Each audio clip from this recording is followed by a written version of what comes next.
DSP অগ্নিশ্বরা কোর্টে chargesheet দিচ্ছে। যে জজের হাতে কেস পড়েছে তাতে রঞ্জিত বাবুর পক্ষে বাঁচা ভীষণ মুশকিল। মেয়েটার কি অবস্থা? সুস্থ হয়ে উঠছে। সালার হেলথ ডিপার্টমেন্ট দেখছি আজকাল বেশি বেশি এফিশিয়েন্ট হয়ে উঠেছে। তুমি এক কাজ করো, মেয়েটাকে মেরে ফেলো। কি বলছেন আপনি? গোটা হসপিটালে পুলিশ পাহারা। আমার ভাইয়ের বেঁচে থাকার জন্য এই মেয়েটার মরাটা দরকার। ঠিক বলেছেন স্যার। আরে উকিল বাবু, এই কেসটা তোমার নয়, আমার। এই মামলাটা কোর্টে যাবে না, হসপিটাল থেকে সোজা মর্গে। কিন্তু স্যার আমি... কালু, মেয়েটাকে শেষ করে দাও। কি বলছেন আপনি? আপনি আমাকে আমার পেশেন্টকে খুন করতে বলছেন? আপনি যদি এখানে আর 1 মিনিট বসে থাকেন তাহলে আপনাকে আমি পুলিশের হাতে তুলে দেবো। আপনি এত এক্সাইটেড হচ্ছেন কেন ডক্টর সাহেব? আমি আপনাকে একটা কথা বলেছি, মানা না মানা আপনার মর্জি। আপনি যাবেন কি না? আপনার মেয়ের নাম আশা, তাই না? বয়স 19-20 হবে, রোজ কলেজে যায়, দেখেছি।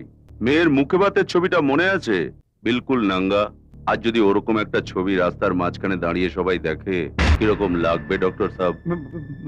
মানে ওটাই হবে, রাস্তার মাঝখানে দাঁড়িয়ে আপনার মেয়ে। ঠিক 1 ঘন্টা পরে আপনাকে ফোন করছি ডক্টর সাহেব।